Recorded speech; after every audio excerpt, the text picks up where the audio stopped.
Welcome back clean news. चलिए देखते हैं उत्तर प्रदेश की 25 फटाफट बड़ी खबरों को। इससे पहले आप यूपी के किस जिले से न्यूज को देख रहे हैं, हमें कमेंट बॉक्स में जरूर बताइए। साथ ही डेली अपडेट रहने के लिए चैनल को सब्सक्राइब कर बेल आइकन को दबाना बिल्कुल न भूलें। आज का लाइक एम 3000 है, उम्मीद करते हैं आप इसे जरूर पूरा करेंगे। उत्तर प्रदेश के शहर के लिए इंडिगो ने शुरू की डायरेक्ट फ्लाइट। निजी क्षेत्र की विमानन कंपनी इंडिगो उत्तर प्रदेश के एक और शहर से सीधे जुड़ गई। एयरलाइन ने कानपुर को दिल्ली, हैदराबाद, बेंगलुरु और मुंबई से जोड़ने वाली सीधी उड़ानें शुरू करेंगी। कंपनी ने बताया कि कानपुर उसके घरेलू नेटवर्क से जुड़ने वाला 71वां गंतव्य है। इंडिगो ने एक बयान में कहा कि कंपनी 31 अक्टूबर 2021 से कानपुर और दिल्ली के बीच सीधी उड़ान शुरू करेगी, जबकि 1 नवंबर 2021 से कानपुर हैदराबाद, कानपुर बेंगलुरु और कानपुर मुंबई के बीच सीधी उड़ानों की पेशकश की जाएगी। सीएम योगी ने कानपुर को दी 556 करोड़ की सौगात। बोले नवंबर के अंत तक चालू हो जाएगी मेट्रो। मां गंगा के आंचल में बसा हुआ कानपुर आजादी की लड़ाई का एक प्रमुख केंद्र रहा है। ये देश का प्रथम औद्योगिक नगर है जिसने मां गंगा की निर्मलता और अविरलता से अपना नाता जोड़ा। सीएम योगी ने ये बातें कानपुर को 556.07 करोड़ रुपए की सौगात देने के दौरान कही। सीएम योगी ने इसके बाद 45 विकास परियोजनाओं का लोकार्पण शिलान्यास किया। साथ ही 3 बच्चों दर्श, रिद्धि व वंशिका का अन्नप्राशन भी कराया। इसके बाद 27 लाभार्थियों को विभिन्न सरकारी योजनाओं के चेक और किसान सम्मान निधि सौंपी। यूपीएसआई परीक्षा में लागू होगी नॉर्मलाइजेशन की व्यवस्था। एसआई के इन पदों पर भर्ती के लिए आयोजित होने वाली परीक्षा में नॉर्मलाइजेशन की व्यवस्था लागू की जाने की पूरी उम्मीद है। यूपीपीआरपीबी द्वारा इस भर्ती के लिए जारी किए गए नोटिफिकेशन में यह कहा गया कि अगर ये परीक्षा 1 से अधिक पाली में या 1 से अधिक दिन तक आयोजित होगी तो इसमें नॉर्मलाइजेशन की व्यवस्था लागू की जाएगी। विभिन्न मीडिया रिपोर्ट्स के मुताबिक लिखित परीक्षा का आयोजन अक्टूबर महीने के आखिर में किया जा सकता है। हालांकि इसके लिए अभी तक कोई आधिकारिक सूचना जारी नहीं की गई। 16 से 18 साल के युवाओं के ड्राइविंग लाइसेंस बनवाने पर लगा प्रतिबंध। अब 16 से 18 साल के युवाओं के ड्राइविंग लाइसेंस बनाने पर प्रतिबंध लगा दिया गया। अब ऐसे किशोर और किशोरी के ड्राइविंग लाइसेंस के लिए आवेदन भी नहीं लिए जा रहे। पोर्टल पर भी आवेदन लेना बंद कर दिया गया है। अब सिर्फ वही किशोर किशोरी आवेदन कर सकेंगे जिनके पास अपने नाम का 50 सीसी का वाहन पंजीकृत होगा, जबकि society of Indian automobile manufacturers ने देश में 50 सीसी के वाहनों के बंद होने की जानकारी परिवहन विभाग को दी। नवरात्र के पहले दिन पीएम मोदी देंगे 4 ऑक्सीजन प्लांट की सौगात। कोरोना की संभावित तीसरी लहर को देख वाराणसी समेत देश के विभिन्न अस्पतालों में पीएम केयर्स फंड से लगे ऑक्सीजन प्लांट का उद्घाटन प्रधानमंत्री नरेंद्र मोदी नवरात्र के पहले दिन 7 अक्टूबर को करेंगे। मुख्य आयोजन ऋषिकेश में होगा, जबकि स्थानीय स्तर पर वर्चुअल माध्यम से लोग जुड़ेंगे। उद्घाटन को लेकर स्वास्थ्य विभाग ने तैयारी शुरू कर दी ताकि कार्यक्रम में कोई समस्या न आए। जिले में बीएचयू अस्पताल में एक प्लांट तो बाल रोग विभाग के पास लग गया, जबकि एमएस ऑफिस के पास भी दूसरा लगाने पर काम चल रहा है। गरीबों को मुफ्त इलाज के लिए यूपी सरकार का बड़ा कदम। आयुष्मान भारत योजना में अब किडनी व कार्निया ट्रांसप्लांट भी। आयुष्मान भारत प्रधानमंत्री जन आरोग्य योजना के तहत अब जल्द किडनी ट्रांसप्लांट और कार्निया ट्रांसप्लांट भी हो सकेगा। नेशनल हेल्थ अथॉरिटी ने इसे हेल्थ बेनिफिट पैकेज में शामिल कर लिया। एनएचए के प्रस्ताव पर उत्तर प्रदेश सरकार ने सहमति जता दी। State agency for comprehensive health and integrated services की सीईओ संगीता सिंह ने बताया कि आयुष्मान योजना के लाभार्थियों के इलाज पर होने वाले खर्च का 60% केंद्र सरकार और 40% हिस्सा राज्य सरकार देती है। अब सायरन हूटा बजाने वालों की खैर नहीं। सीएम योगी ने दिए सख्त कार्रवाई के निर्देश। लोगों के लिए परेशानी का सबब बन चुके गाड़ियों के सायरन और हूटा बजाने वालों की अब खैर नहीं। सीएम योगी आदित्यनाथ ने ऐसे लोगों के खिलाफ सख्त कार्रवाई करने के निर्देश दिए हैं। गुरुवार को कोविड-19 प्रबंधन हेतु गठित टीम 09 के साथ हुई बैठक में सीएम ने अधिकारियों को इससे संबंधित निर्देश दिए। उन्होंने कहा कि जो लोग नियम विरुद्ध सायरन और हूटा बजाते हैं उनकी गाड़ियों का चालान किया जाए। सरसों तेल के बाद प्याज की कीमतों में हुआ बड़ा बदलाव। प्याज की कीमतें फिर से आसमान छूने लगी हैं। गोरखपुर में प्याज की कीमतों में एक सप्ताह के भीतर 50% तक इजाफा हुआ। फुटकर बाजरा में पिछले सोमवार को प्याज 20 रुपए था, जो बढ़कर 30 रुपए हो गया। देश के विभिन्न भागों में हाल ही में हुई बारिश के कारण प्याज खेतों में सड़ गया और नासिक से जो प्याज आ रहा है उसमें 25% भीगा गीला है। अगर ऐसी स्थिति रही तो आने वाले दिनों में कीमत और भी बढ़ सकती है। आज 1 अक्टूबर को वृद्ध दिवस पर आएगी वृद्धावस्था पेंशन की दूसरी किश्त। आज 1 अक्टूबर को वृद्धावस्था पेंशन योजना की दूसरी किश्त आएगी। ये किश्त अंतर्राष्ट्रीय वृद्ध दिवस के अवसर पर प्रदेश सरकार के द्वारा जारी की जाएगी। बता दें कि अभी कुछ दिन पहले ही योगी सरकार ने वृद्धावस्था पेंशन योजना की पहली किश्त जारी की थी। इसको लेकर विभाग ने तैयारी पूरी कर ली है। मेरठ जिले में वृद्धावस्था पेंशन के लिए 32,347 लाभार्थी हैं। वहीं विधवा पेंशन के लिए 44,036 और दिव्यांग पेंशन के लिए 14,497 लाभार्थी हैं। लॉन्च किया गया एक संग ऐप, पोर्टल पर फीड किया जाएगा आंगनबाड़ी केंद्रों में सुविधाओं का ब्यौरा। रामपुर जिले में आंगनबाड़ी केंद्र के माध्यम से प्रदान की जाने वाली सेवाओं में सामुदायिक सहभागिता बढ़ाने के दृष्टिकोण से बाल विकास और पुष्टाहार विभाग के द्वारा एक संग ऐप प्रारंभ किया गया है। आंगनबाड़ी केंद्रों के माध्यम से अनुपूरक पोषाहार, टीकाकरण, स्वास्थ्य जांच और स्वास्थ्य शिक्षा सहित विभिन्न प्रकार की गतिविधियां आयोजित कराई जाती हैं। 8 अक्टूबर को रक्षा मंत्री राजनाथ करेंगे लखनऊ का दौरा। रक्षा गलियारे के निर्माण कार्य में लाई गई तेजी। 5 महीने के बाद उत्तर प्रदेश में चुनाव होने हैं। ऐसे में केंद्र और यूपी सरकार किसी तरह की कोई कोर कसर नहीं छोड़ना चाहती। इसी के चलते 8 अक्टूबर को केंद्रीय रक्षा मंत्री राजनाथ सिंह उत्तर प्रदेश के मुख्यमंत्री योगी आदित्यनाथ और कुछ शीर्ष अधिकारियों के साथ लखनऊ का दौरा करने वाले हैं।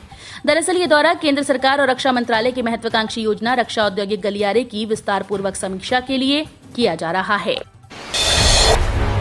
केस होगा ट्रांसफर, पत्नी को ओएसडी की नौकरी, मुआवजा भी मिलेगा। मनीष मर्डर केस में एक्शन में योगी सरकार। मुख्यमंत्री योगी आदित्यनाथ कानपुर पुलिस लाइन में गोरखपुर में पुलिस पिटाई में मारे गए प्रॉपर्टी डीलर मनीष गुप्ता की पत्नी मीनाक्षी से मुलाकात की। मीनाक्षी ने नौकरी, मुआवजा और गोरखपुर से कानपुर केस ट्रांसफर कराने की मांग सीएम योगी ने मान ली। सीएम योगी ने मनीष गुप्ता की पत्नी को विकास प्राधिकरण में ओएसडी की नौकरी देने और राहत राशि भी 10 लाख से बढ़ाने के लिए जिला प्रशासन से प्रस्ताव देने को कहा। अब गांव में घर घर जाकर बनाए जाएंगे आयुष्मान कार्ड, अस्पताल में होगा अलग काउंटर। प्रधानमंत्री जन आरोग्य आयुष्मान योजना के लाभार्थियों के कार्ड अब गांव में घर घर जाकर बनाए जाएंगे। उत्तर प्रदेश के मुख्य सचिव आर के तिवारी ने इस काम में तेजी लाने के निर्देश दिए हैं।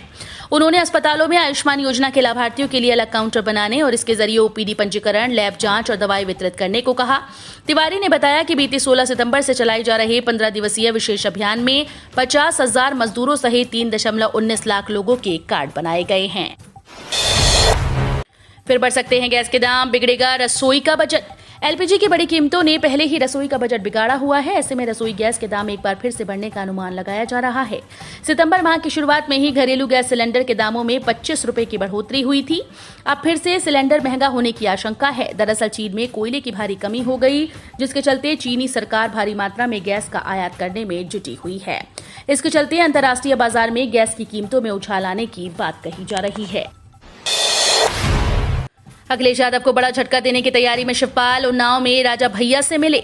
सीएम योगी की जनसभा से पहले जनसत्ता दल लोकतांत्रिक पार्टी राष्ट्रीय अध्यक्ष रघुराज प्रताप सिंह उर्फ राजा भैया कार लखनऊ से झांसी तक दौरे के दौरान उन्नाव में जगह जगह स्वागत हुआ। उन्नाव पहुंचे राजा भैया ने जनसेवा संकल्प यात्रा को लेकर नीतियों का बखान किया। इसी दरमियान कानपुर जाते समय प्रगतिशील पार्टी राष्ट्रीय अध्यक्ष शिवपाल सिंह यादव उन्नाव में कार से उतरकर राजा भैया से मिले और उन्होंने उन्हें गले लगाया। कुछ पल दोनों की वार्ता भी हुई। इसके बाद शिवपाल कार से कानपुर के लिए रवाना हो गए। छोटी स्कीम्स की ब्याज दरों में कोई बदलाव नहीं। अक्टूबर दिसंबर में मिलेगा समान ब्याज। वित्त मंत्रालय ने अक्टूबर से दिसंबर तिमाही के लिए छोटी स्कीम्स की ब्याज दरों की घोषणा कर दी। इसके तहत पहले की तरह ही आपको इन स्कीम्स पर ब्याज मिलता रहेगा। सुकन्या पर 7.6% का ब्याज मिलता रहेगा। वित्त मंत्रालय द्वारा जारी सर्कुलर के अनुसार सुकन्या समृद्धि योजना पर निवेशकों को 7.60% का ब्याज मिलता रहेगा, जबकि नेशनल स्कीम सेविंग पर 6.8% का ब्याज मिलेगा। यूपी में अवैध शराब पर रोक लगाने को नया टोल फ्री नंबर जारी। यूपी में अवैध शराब पर रोक लगाने के लिए सरकार सख्त कदम उठा रही है। अवैध शराब के निर्माण, बिक्री व तस्करी पर रोक लगाने के लिए यूपी सरकार ने नया टोल फ्री नंबर जारी कर दिया। इस टोल फ्री नंबर पर आसानी से शिकायत दर्ज कराई जा सकती है। साथ ही टैंकर से होने वाली चोरी पर अंकुश लगाने के लिए आबकारी विभाग अब टैंकर्स में सील लगाने की जगह डिजिटल लॉक लगाएगी। आबकारी आयुक्त सेंथिल पांडियन सिंह ने बताया कि अवैध शराब निर्माण, बिक्री व तस्करी पर रोक लगाने के लिए टोल फ्री नंबर 180018053331 के साथ 5 अंकों का एक नया टोल फ्री नंबर 14405 भी जारी किया गया है। पंचायत सहायक की नियुक्ति के बाद लेनी होंगी ये खास ट्रेनिंग। पंचायत सहायक के पदों में आवेदन करने वाले अभ्यर्थियों को बताते चलें कि 73वें संविधान संशोधन के बाद त्रिस्तरीय पंचायती राज व्यवस्था लागू की गई थी। उत्तर प्रदेश में पंचायती राज विभाग का कोई प्रशिक्षण संस्थान न होने के कारण विभाग के अंतर्गत आने वाले सभी नवनिर्वाचित सदस्यों को प्रशिक्षण दे पाना संभव नहीं हो पाता था। ऐसे में तत्कालीन यूपी राजस्व द्वारा इस कार्य के सुगम संचालन के लिए अलीगंज, लखनऊ व उत्तर प्रदेश में बिल्डिंग का निर्माण कराया गया था, जहां त्रिस्तरीय पंचायत चुनाव के प्रतिनिधियों को निर्वाचित होने के बाद प्रशिक्षण के लिए बुलाया जाता है। सैलरी अकाउंट खाली, फिर भी मिल जाएंगे 3 लाख रुपए। बड़े काम की पीएनबी की ये सुविधा। देश के दूसरे बड़े सरकारी बैंक पंजाब नेशनल बैंक में सैलरी अकाउंट है, तो ये खबर आपके लिए है। असल में बैंक सैलरी अकाउंट होल्डर्स के लिए 3 लाख रुपए तक की ओवरड्राफ्ट लिमिट की सुविधा दे रहा है। ये रकम अकाउंट में क्रेडिट होने वाली सैलरी के हिसाब से तय होती है। कहने का मतलब ये है कि जितनी कम आपकी सैलरी है, ओवरड्राफ्ट के तहत रकम भी कम ही मिलेगी। रेलवे का सिख श्रद्धालुओं को तोहफा, चलाएगा गुरुद्वारा सर्किट ट्रेन। कोरोना की कम होती दूसरी लहर और तीसरी लहर की आशंका के बीच भारतीय रेलवे ने रेल यात्रियों को लगातार तोहफा दिया है। रेलवे ने की पर्यटकों के लिए विशेष ट्रेन शुरू की। श्री रामायण यात्रा ट्रेन, चार धाम यात्रा समेत कई टूर पैकेज की सफलता के बाद सिख श्रद्धालुओं को तोहफा देने जा रहा है। रेलवे सिख श्रद्धालुओं के लिए गुरुद्वारा सर्किट ट्रेन चलाने की योजना पर काम कर रहा है। उत्तर प्रदेश के 27 लाख से अधिक किसानों को मिलेगी नई योजना की सौगात। उत्तर प्रदेश के 27 लाख से अधिक किसानों को आत्मनिर्भर कृषक समन्वित विकास योजना की सौगात देकर प्रदेश सरकार इनकी आय में इजाफा करेगी। इसके लिए उक्त योजना पर सरकार 722.85 करोड़ रुपए खर्च करेगी। किसान उत्पादक संगठनों के जरिए खेती करने वाले किसानों की आय बढ़ाने के लिए खेत से बाजार तक हर स्तर पर सुविधा व संसाधन उपलब्ध कराने पर यह धनराशि अगले 5 वर्ष में खर्च होगी। वैध पंजीकरण के बिना वाहन चलाने पर रद्द किया जा सकता है बीमा का दावा। सुप्रीम कोर्ट ने गुरुवार को एक मामले की सुनवाई करते हुए कहा कि अगर किसी वाहन का वैध पंजीकरण नहीं है तो इसके लिए बीमा के दावे को खारिज किया जा सकता है। इसके साथ ही शीर्ष अदालत ने कार चोरी के एक मामले में बीमा के दावे को रद्द कर दिया। इस कार का अस्थायी पंजीकरण था। न्यायाधीश यूयू ललित ने कहा कि पॉलिसी के नियमों और शर्तों का मौलिक उल्लंघन होने पर बीमा राशि का दावा खारिज कर दिया जाएगा। आज 1 अक्टूबर से कमर्शियल वाहनों में HSRP जरूरी, वरना 5,000 का लग सकता है जुर्माना। कमर्शियल वाहनों में high security registration number plate लगाने की अंतिम तिथि कल निर्धारित की गई थी। इसके बाद अगर वाहनों में HSRP नहीं लगी तो 5,000 रुपए जुर्माना लग सकता है। वाहनों की फिटनेस, RC, बीमा सहित अन्य कार्य भी बिना HSRP के नहीं हो पाएंगे। फिलहाल अभी कमर्शियल वाहनों में HSRP लगाने की तिथि नहीं बढ़ाई गई है। डेंगू से यूपी में अब तक सैकड़ों मौतें, विभाग के फूले हाथ पांव। कोरोना महामारी के बाद अब डेंगू बुखार का प्रकोप है। यूं तो हर साल बारिश के मौसम के बाद मौसमी बुखार से लोग परेशान होते हैं, लेकिन इस बार डेंगू और सामान्य बुखार जानलेवा साबित हो रहा है। समूचे उत्तर प्रदेश में डेंगू बुखार जमकर कहर बरपा रहा है। अस्पतालों के हालात इतने खराब हैं कि मरीजों को भर्ती करने के लिए बेड कम पड़ रहे हैं। कहीं कहीं तो एक बेड पर 2-2 मरीजों का इलाज किया जा रहा है। उत्तर प्रदेश के विभिन्न जिलों में डेंगू वायरल के कारण अब तक 500 लोगों की मौत हो चुकी है। यूपी में मिले 14 नए संक्रमित, 31 जिले पूरी तरह से कोरोना मुक्त। उत्तर प्रदेश में कोरोना के आंकड़ों में लगातार उतार चढ़ाव बना हुआ है। बीते बुधवार को राज्य में जो नए संक्रमितों की संख्या सिंगल डिजिट के साथ 8 दर्ज की गई थी, वहीं गुरुवार को बढ़कर 14 हो गई। इसके साथ ही प्रदेश में एक्टिव केस का ग्राफ भी बढ़ गया। हालांकि राज्य में 31 जिले पूरी तरह से कोरोना से मुक्त पाए गए। यूपी के स्वास्थ्य विभाग की सक्रियता के चलते प्रदेश में वैक्सीनेशन का ग्राफ भी लगातार बढ़ता जा रहा है। गुरुवार को यूपी के स्वास्थ्य विभाग की ओर से जारी हुए आंकड़ों के मुताबिक बीते 24 घंटे में प्रदेश के भीतर 2.14 लाख सैंपल्स की जांच की गई। इसमें से 14 नए लोग कोरोना से संक्रमित पाए गए। हम रोज ऐसे ही न्यूज लाते रहेंगे। यदि आपने अभी तक क्लीन न्यूज यूपी को सब्सक्राइब नहीं किया है तो फटाफट सब्सक्राइब कर लें। साथ ही बेल आइकन को प्रेस करना बिल्कुल ना भूलें ताकि लेटेस्ट अपडेट मिस ना हो।